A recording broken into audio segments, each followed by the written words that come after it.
और सभी प्राध्यापकों और जुड़े हुए अन्य सभी लोगों को मेरा नमस्कार। हेलो। जी, हेलो। जी, आपका आवाज़ एकदम क्लियर आ रहा है मैडम, आप क्लियर आ कंटिन्यू रहा है? जी, जी, ठीक है सर। वर्ल्ड जिए समृद्ध, जिए समृद्ध, जिए संसार। आज फिर मुझे एक मौका मिला है और इसमें मैं पूरी कोशिश करूँगी कि जो भी मैंने रिसर्च किया ये पूरे हफ्ते में, वैसे तो पढ़ाई की है पहले, पर फिर भी कुछ-कुछ ऐसे पॉइंट्स होते हैं जिनको आपस में लिंक करने में मुझे काफ़ी जो है आनंद की अनुभूति हुई। कॉज़ एंड इफ़ेक्ट को और गहरे में जानने की मुझे ये मौका मिला ये पूरे वीक में, तो उसी को आप लोगों के साथ सबके साथ मैं शेयर कर रही हूँ। कॉज़ एंड इफ़ेक्ट, जिसको हम हिंदी में बोलते हैं कारण और प्रभाव। अब डिवाइन स्टेट से ही हमारी शुरुआत होती है। डिवाइन स्टेट लगातार एक सिद्धांत में ही काम कर रहा है और ये सिद्धांत का नाम है कारण और प्रभाव, यानी कॉज एंड इफेक्ट। यदि हम डिवाइन स्टेट के गुण देखें या उनको समझने की या उन्हें कुछ एक डेफिनेशन देने की कोशिश करें तो हम बोलते हैं डिवाइन स्टेट है अनंत, असीम, निर्गुण, निराकार। इतने बड़े-बड़े शब्द हैं और जो कि हमारा एक सिंपल जो माइंड है, वो इनको आसानी से समझ नहीं सकता। पर डिवाइन स्टेट में जो एक सिद्धांत कॉज़ एंड इफ़ेक्ट है, उसको हम अपने जो मन है, माइंड है, उससे समझ के डिवाइन स्टेट की ओर अपनी जो है नॉलेज को इंक्रीज़ कर सकते हैं, बढ़ा सकते हैं। तो डिवाइन स्टेट में 3 संभावनाएँ लगातार काम कर रही हैं। पहली है ट्रांसफॉर्मेशन, दूसरी है म्यूटेशन, तीसरा है कॉज़ एंड इफ़ेक्ट। पहली जो संभावना ट्रांसफॉर्मेशन है, उसको यदि हम डिफाइन करें तो हम बोलेंगे कि डिवाइन स्टेट लगातार परिवर्तनशील है। किस फॉर्म में परिवर्तनशील है? Formative dust. फॉर्मेटिव डस्ट से एनर्जी पार्टिकल्स बन रहे हैं, एनर्जी पार्टिकल से पंचभूता बन रहे हैं और पंचभूता से हमारे विभिन्न चेतन और अचेतन जो वस्तुएं हैं और जिसकी आखिरी जो कड़ी है इंसान, वो लगातार जो है इस डिवाइन स्टेट में ट्रांसफॉर्मेशन के ज़रिए से सबका ये जो है ये बन रहे हैं। तो इसका मतलब हम ट्रांसफॉर्मेशन को यदि एक लाइन में बोलें तो हम बोलेंगे जो प्राइमॉर्डियल स्टेट है, डिवाइन स्टेट है, वो परिवर्तन होता जा रहा है और उससे ब्रह्मांड और उसमें पैदा हुए जीव और निर्जीव वस्तुएं हो रही हैं। दूसरा जो संभावना डिवाइन स्टेट का है वो है म्यूटेशन। म्यूटेशन को यदि हम जाने तो ये जो सारे एनिमेट और इनएनिमेट ऑब्जेक्ट्स बन गए, इसके बाद एक लगातार परिवर्तन हो रहा है पंचतन मात्रा की फॉर्म में, जो कि है प्रेशर, टेस्ट, स्मेल, लाइट और साउंड। और इसकी आखिरी कड़ी है सिक्स्थ सेंस, जिसे हम माइंड कहते हैं, जो कि एक मनुष्य के जो एक प्राइम जो क्वालिटी है वो हम कह सकते हैं। अब ये जो म्यूटेशंस हैं ये निर्भर करती हैं हर जीव की आकृति, माप और गुणवत्ता पर। तो अब पहले हमारे जो हैं जीव और निर्जीव वस्तुओं का निर्माण हुआ, उसके बाद पंचतन मात्रा यानी प्रेशर, टेस्ट, स्मेल, लाइट और साउंड में कन्वर्जन हो रहा है कॉन्टिन्यूसली, जिसकी आखिरी कड़ी माइंड है। अब तीसरी जो संभावना है वो है कॉज एंड इफेक्ट। यही कॉज एंड इफेक्ट को हम अपने जो मन है, माइंड है, उसके द्वारा हम ये कॉज एंड इफेक्ट को जान सकते हैं और अपनी परफेक्शन की ओर अग्रसर हो सकते हैं। अब ये कॉज एंड इफेक्ट क्या है? कॉज एंड इफेक्ट को जानने के लिए सबसे पहले हम ये जानेंगे कि जो हमारा माइंड है वो 4 पैरामीटर्स के अंदर काम कर रहा है। वॉल्यूम, फोर्स, टाइम और डिस्टेंस। ये जो 4 डायमेंशंस हैं, इन्हीं के अंदर हमारा जो माइंड है वो रेकनिंग कर रहा है, यानी थिंकिंग कर रहा है, यानी एक कैलकुलेशन कर रहा है। और जो जो ये पूरा जगत है, जो व्याप्त जगत है, उसकी हमें जो है एक परसेप्शन मिल रही है, उसके होने का अनुभव मिल रहा है।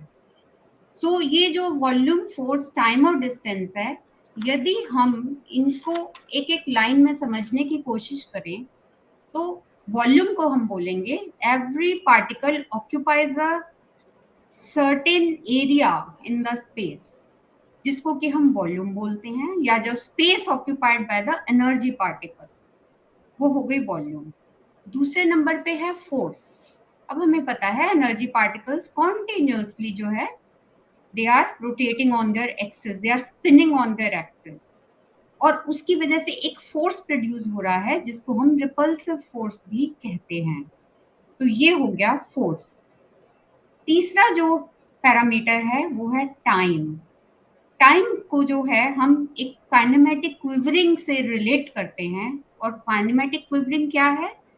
जो ये एनर्जी पार्टिकल्स हैं वो कॉन्टिन्यूसली एक एक्सपेंशन और कॉन्ट्रैक्शन का रूप लिए हुए हैं, जिससे हमें टाइम की अनुभूति हो रही है, जिससे एक उनका एक एग्जिस्टेंस का जो है अनुभव हमें मिल रहा है, जो कि टाइम की फॉर्म में हमें प्रतीत हो रहा है।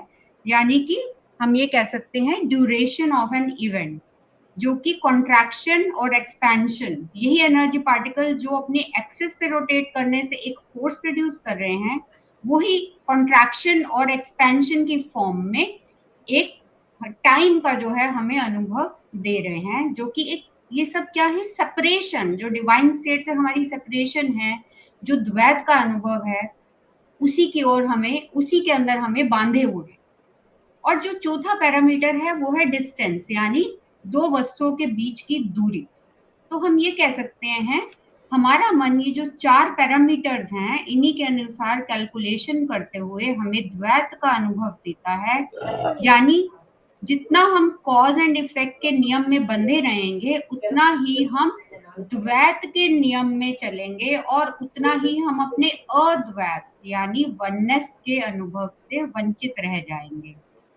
और जो पूरी आध्यात्मिक प्रक्रिया है, उसका काम क्या है? उसे हमें अपने वननेस की ओर लेके जाने का काम है। यानी ये जो कॉज एंड इफेक्ट है, जिससे हम लगातार प्रभावित हो रहे हैं, उससे अति प्रभावित ना होते हुए अपने दिव्य स्वरूप को जानना। क्योंकि कॉज एंड इफेक्ट तो लगातार काम कर रहा है। कॉज एंड इफेक्ट लगातार कैसे काम कर रहा है? कॉज एंड इफेक्ट जो है वो जितना हमारा ये जो ज्ञान इंद्रियां हैं, वो लगातार एक energy exchange of universal magnetism जो है कॉन्टिन्यूसली, जितना ये व्याप्त, जो भी हमारा पूरा सोलर सिस्टम, प्लैनेट्स, जितने भी इसके अंदर सारे स्टार्स, उनके साथ कॉन्टिन्यूसली हमारा एनर्जी एक्सचेंज चल रहा है। और उस एनर्जी एक्सचेंज के जो जो है वो एक कारण बनता है, कॉज बनता है, और उसके बदले में हमें हमारे अंदर से कुछ प्रकंपन, सेंसेशंस, फ्लक्चुएशंस प्रोड्यूस होती हैं, जिसको हम इफेक्ट कहते हैं या प्रभाव बोलते हैं। यही जो प्रकंपन लगातार पैदा हो रहे हैं, वो हमें हमारे आनंद और पीड़ा के कारण बनते हैं, जिससे हमें प्लेजर और पेन का अनुभव होता है। और ये डिपेंड करता है time, place, object of contact, intent and skills. So यानी जो भी हमारे एक्शंस हैं in the frame of time, place, object of contact, intent and skills, ये हमारे एक्शंस जो हमारे कृत हैं, उससे कॉज एंड इफेक्ट प्रोड्यूस हो रहा है। और दूसरा जो बहुत इंपॉर्टेंट, जो ज्यादातर ध्यान नहीं जाता है एक कॉमन मैन का, वो है हमारे विचार।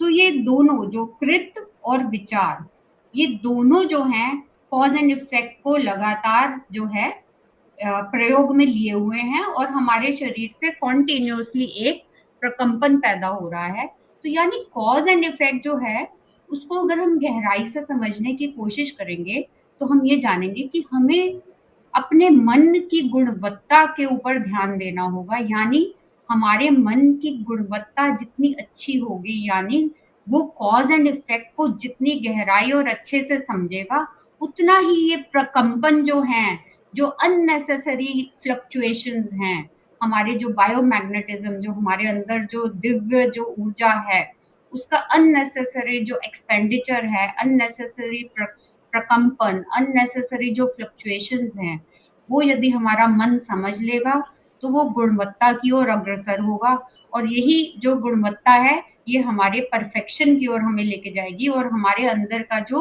अद्वैत, जो वननेस का जो हमारा स्टेट है, उसको हम और अधिक जानेंगे, समझेंगे। सो कॉज एंड इफेक्ट इसीलिए जो है एक बहुत ही इम्पोर्टेंट जो एस्पेक्ट है लाइफ का, क्योंकि जितने भी प्रकंपन, जितना भी ये एनर्जी एक्सचेंज कॉन्टिन्यूसली हो रहा है, अगर अननेसेसरी होगा, वो सारा इम्प्रिंट्स हमारे जेनेटिक सेंटर के अंदर जाएंगे, और वो ना केवल हमें प्रभावित करेंगे, आने वाली जनरेशन्स के लिए भी उनके परिणाम अच्छे नहीं होंगे, क्योंकि जेनेटिक सेंटर जो है कॉन्टिन्यूसली अपनी प्यूरिफिकेशन के प्रोसेस में लगा हुआ है। या वो हम अपने जो मन की गुणवत्ता, माइंड की गुणवत्ता पे ध्यान देते हुए इसी जन्म में उसको आगे लेकर जाएं परफेक्शन की ओर, या हम अधिक फ्लक्चुएशंस और प्रकंपन से प्रभावित होकर अपने डिवाइन जो स्टेट है, वननेस का जो स्टेट है, जो अद्वैत का स्टेट है, उससे हम उतना ही वंचित रह जाएंगे, और जो मनुष्य का एक जो प्राइम लक्ष्य है जीवन का, उससे हम वंचित रह जाएंगे। तो अब हम देखते हैं कि ये जो कॉज एंड इफेक्ट है, इसके इन्फ्लुएंस से, अत्यधिक इन्फ्लुएंस से बचने के क्या तरीके हैं हमारे पास। तो इसमें सबसे जो पहला तरीका है वो है अवेयरनेस। अवेयरनेस एक मेंटल एक्टिविटी, यानी एक हमारा जो माइंड का एक बहुत ही शुद्ध क्वालिटी है, जिससे हम जो अपनी इम्प्रिंट्स ऑफ हैबिट्स हैं उनको ओवरकम कर सकते हैं, क्योंकि ये इम्प्रिंट्स ऑफ हैबिट्स हैं जो लगातार हमारे जेनेटिक सेंटर, हमारे जो एंसेस्ट्रल जो जेनेटिक सेंटर से हमारी तरफ जो है हमारे पास आई हैं, और ये इम्प्रिंट्स ऑफ हैबिट्स जो हैं हमें बांधे रखती हैं, और हमें अपने जो डिवाइन स्टेट है उससे, उसको जो अनुभव, उसका अनुभव लेने से हमें दूर रखती है।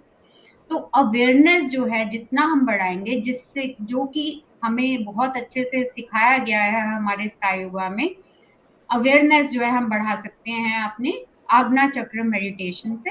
और अवेयरनेस बढ़ने से क्या होगा, हर चीज हम मेजर और मेथड के प्रिंसिपल में रहते हुए करेंगे, और जो हमारे जो 5 जो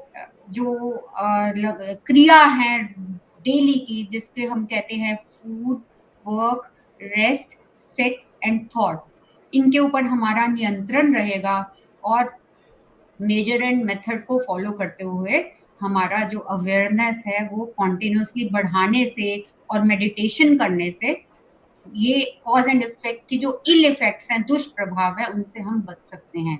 इसमें बहुत जरूरी जो है एक जो त्रिकाल ज्ञान का जो ज्ञान है, जिसमें हम बोलते हैं हमारे पास्ट एक्सपीरियंस, हमारे जो प्रेजेंट के सर्कमस्टेंसेस, और जो लाइकली आउटकम है जो फ्यूचर में, इस सब का जो है एक नाप तोल करते हुए यदि हम अपना जीवन और दिनचर्या बढ़ाएं, जो है बिताएंगे, तो हमारी अवेयरनेस बढ़ेगी, और उससे कॉज एंड इफेक्ट का जो दुष्प्रभाव है, इल इफेक्ट है, वो हमारे ऊपर नहीं आएगा। तो अवेयरनेस एक तरीका है जो कॉज एंड इफेक्ट के दुष्प्रभाव से बचने का। और दूसरा तरीका है एक वर्चुअस लाइफ लीड करना। वर्चुअस लाइफ यानी ऐसा जीवन जो एक्चुअली जो एक मनुष्य को जीना चाहिए, और वो वर्चुअस लाइफ जो है हम 3 गुणों के भीतर हम जी सकते हैं, मोरालिटी, ड्यूटी एंड चैरिटी। अब मोरालिटी को यदि हम जानेंगे तो हम बोलेंगे वही कि ऐसा जीवन, मॉरल एक लाइफ जिसमें ना तो हम स्वयं को, ना किसी दूसरे इंसान या जीव को किसी प्रकार की हानि पहुंचाएं, और ना केवल आज के लिए बल्कि फ्यूचर का ध्यान रखते हुए भी हम किसी को हानि ना दें, और शुद्ध विचार अपने रखते हुए अपना और औरों का भला करते चले। दूसरा जो इसमें गुण है वो है ड्यूटी। हम सब जो है एक सोसाइटल फ्रेमवर्क में रहते हैं, और हम जब से हम इस जीवन में आए हैं, जो हमें जीवन, मनुष्य जीवन मिला है, हम देखते हैं कि कॉन्टिन्यूसली जो है हम एक सोसाइटी के ऊपर जो है हमारी डिपेंडेंस रहती है, हमारी सभी नीड्स को पूरा करने के लिए। तो ये हमारा जो है एक बहुत ही इम्पोर्टेंट ड्यूटी बन जाता है to pay back to the society. Because selfish motive से जीवन जो है हमारा पूर्णता को हासिल नहीं हो सकता। हमें बाँटना आना चाहिए। बाँटना यानी ड्यूटी, और ये ड्यूटी जो है ये सेल्फ की तरफ यानी अपने शरीर और मन का ध्यान रखते हुए, अपनी फैमिली यानी फैमिली के प्रति जो हमारी ज़िम्मेदारी है उसको निभाते हुए, रिलेटिव्स यानी जो हमारे जानकार, जो आस-पास के जो जानकार, जो हमारे रिलेशन में लोग हैं, उनसे अच्छा व्यवहार करते हुए, कंट्री यानी अपने जो हमारा देश है उसके प्रति भी कुछ हमारा योगदान होना चाहिए, एंड द वर्ल्ड यानी यानी the most important the world peace, उसकी तरफ भी हमारा क्या कंट्रीब्यूशन होगा, ये सब ड्यूटी के अंतर्गत आता है। और तीसरा जो है चैरिटी, चैरिटी यानी अपने रिसोर्सेज को का कुछ हिस्सा जो है वो बाँटना। वो ना या तो किसी तल पे हम बोल सकते हैं कि वो फाइनेंशियल तल हो सकता है। यदि हमारा फाइनेंशियल तल उतना स्ट्रॉन्ग नहीं है, तो देयर सो मेनी वेज़, दूसरे तरीके हैं, किसी की बात सुन लेना, किसी ओल्ड पर्सन की हेल्प कर देना।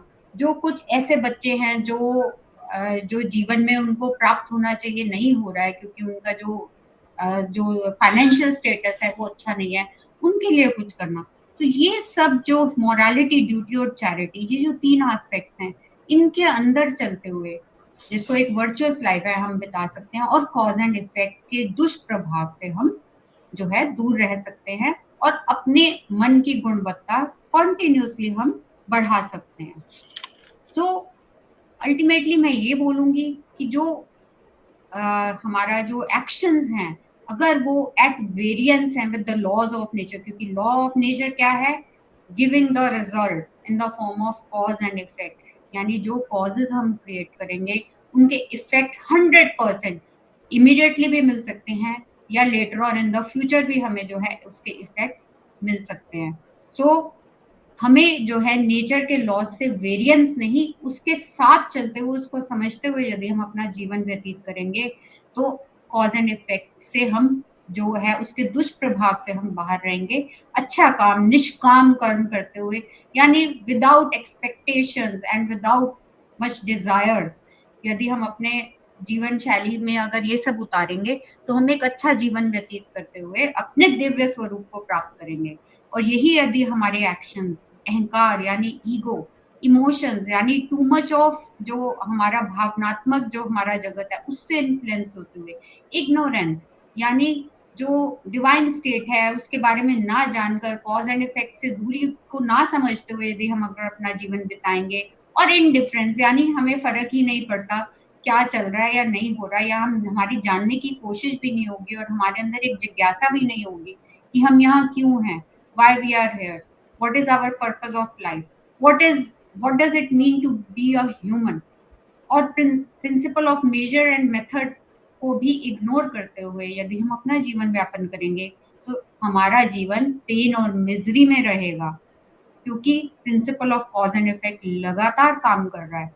सो ये हमारी फ्री विल है कि हम जो जीवन है वो एक ईगो, इमोशंस, इग्नोरेंस और इंडिफरेंस में व्यतीत करें, या अपने मन की गुणवत्ता बढ़ाते हुए, डिवाइन स्टेट को समझते हुए, कॉज एंड इफेक्ट की गहराई को मापते हुए जीवन को चलाएं, और अपने लिए और औरों के लिए उद्धार बने, उद्धार का कारण बने। यही एक मनुष्य होने का जो है हमारा परम कर्तव्य है।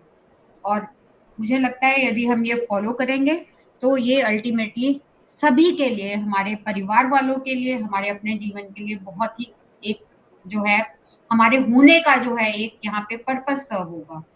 क्योंकि हम ये देखते हैं कि एक्शंस जो हैं, जो भी हम एक्शन करते हैं वो एक रिजल्ट में परिवर्तित होते हैं, और यदि हम अपने इम्प्रिंट्स ऑफ हैबिट्स के ही अंतर्गत काम करेंगे, तो ये जो रिजल्ट आया ये फर्दर हमें वही एक्शन रिपीट करने के लिए पुश करेगा, यानी कॉज जो है वो मल्टीप्लाई होता जाएगा और उसका रिजल्ट भी मल्टीप्लाई होता जाएगा, और ये एक एंडलेस साइकिल के फॉर्म में हमारे जीवन में ऑपरेट करता रहेगा। हमारे सबकॉन्शियस माइंड में कुछ पैटर्न्स बन जाएंगे और हम कुछ पैटर्न्स के अनुरूप ही अपना जीवन एक साधारण, बहुत ही छोटा जीवन व्यतीत करके चले जाएंगे। और यही हम ये सब समझते हुए अपने जो सबकॉन्शियस माइंड के पैटर्न्स हैं उनको जानेंगे अवेयरनेस के माध्यम से, तो सबकॉन्शियस पैटर्न्स को हम ब्रेक कर पाएंगे। अपने कॉन्शियस जो हमारा माइंड है, कॉन्शियस माइंड हमारा बढ़ेगा अवेयरनेस की वजह से, और हम बहुत ही ध्यान पूर्वक क्षण क्षण अपना जो है माप तोल करके बिताएंगे और अपने डिवाइन स्टेट की ओर अग्रसर होंगे। तो यही जो है हमारे एक ह्यूमन बीइंग होने का जो है परम कर्तव्य है। और यही जो है एक मैं ये बोलूंगी कि जो यहाँ एक as a human being birth मिला है, उसको पूर्णता देने का हमारा सौभाग्य है, being born as a human.